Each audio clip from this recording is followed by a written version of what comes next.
Hey guys, what's going on? Matt here, back again with another video. Today we're going to be talking about 3 injured NBA players right now that I think you should be buying up, or at the very least should be keeping an eye on. So the 3 players I'm going to be speaking about today, when we look at their prices, they'll probably be the lowest that they'll ever be.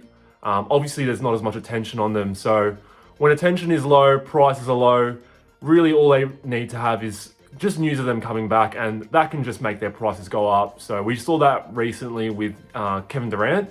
You know, once they announced that he was going to be ready for the start of the season, the hype started building up and people started to buy his cards, and that caused prices to go back up. So one of my favorite ways to make greater return on investment on cards is to invest in players who obviously they don't have the spotlight on them as much. The thing is, the FOMO mentality is what drives the sports card market. You know, you have a player that has a great game or hits a great buzzer beater and people want to go out and buy their cards. One of my favorite quotes is, "When they zig, you zag." So what that essentially means is not to follow the crowd.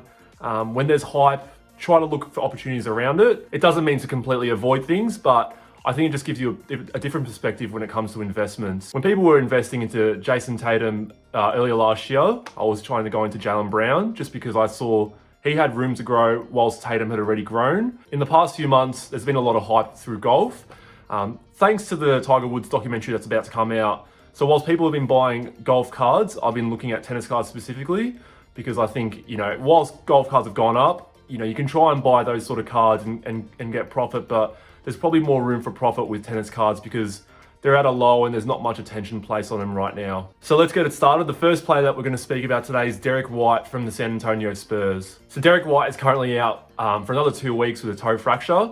He sustained that a couple of weeks ago when he played his first game back in a return from injury. He was featured in the 2019 USA FIBA World Cup team. The Spurs also love him. In the offseason, they re-signed him to a 4-year, $73 million contract. I really respect the Spurs organization, especially their front office.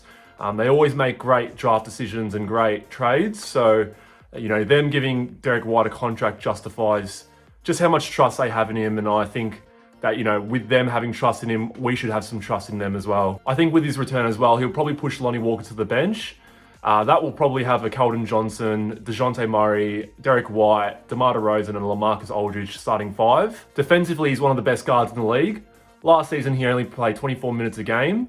But he was second amongst guards in blocks, and he was also second in total charges, only behind Kyle Lowry. As I've spoken about before though, being a great defensive player doesn't mean that your card prices will go up. The good thing with Derrick White is, in the bubble, he actually got given starter minutes, and he was actually able to average 18 points a game. So even though he's a great defender, he's actually able to show that he's got some offensive game as well. Right now, I think the best card to get for Derrick White would be his Prism base. That goes for about $3 to $4, and his Optic Holos, which is short printed, they go for around $8. The second NBA player we're going to be speaking about today is Jonathan Isaac of the Orlando Magic. So Jonathan Isaac is still 23 years old. He was picked 6 in the 2017 NBA draft. The first couple years when I actually looked through his stats, just as a casual fan, I actually thought he was a bit of a bust. It wasn't until I actually watched a few Orlando games and actually delved into his stats a little bit more, I realized he was actually a great player. The great thing with Jonathan Isaac is he's one of the best defensive players in the league. If he can string a full season together without injury, I can definitely see him being in the running for Defensive Player of the Year. When you actually look at his averages, he was first in the league last season when it comes to combined steals and blocks. So combined, he averaged 4 a game. Before his injury in January, he was actually averaging 12 points. He was actually shooting quite well and had a bit of an improvement from last season. The biggest risk with Jonathan Isaac, though, is his injury history. So he's currently out for the season and won't be back until next year. But I'd probably just keep an eye out for him. Maybe not buy right now, but definitely just keep an eye out for him in the off season. The last player that we're going to speak about today is Jaren Jackson Jr. of the Memphis Grizzlies. So currently, Jaren Jackson is out with a torn meniscus. But it's been reported that he's actually going to return very soon. The Grizzlies really need him back as well. It will help share the workload with Ja Morant and Dylan Brooks, just to have him back there. Last season, they went 6-10 without him. His injury is probably the main reason why Portland got into the playoffs. So in the 3 games that Jaren Jackson played in the bubble, he actually averaged 25 points a game. He was able to showcase his 3-point shot, which is pretty reliable, shooting 39%. Really great for a big guy. With that scoring run, his Prism-based rookies actually jumped up to $40 to $50. Right now, they're going for about $20. And with news of him returning back, I wouldn't be surprised if they end up hitting 30. Another card I'd recommend of Jaren Jackson would be his Select. which goes for about $15 right now.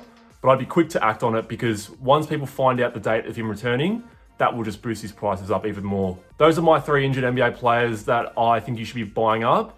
Let me know down below if you think I've missed anyone else. I was also thinking about Thomas Bryant, who was having a great season just before he had his ACL injury. As always, give us a like and hit the subscribe button if you guys haven't already. And I'll see you guys in future videos. Take care.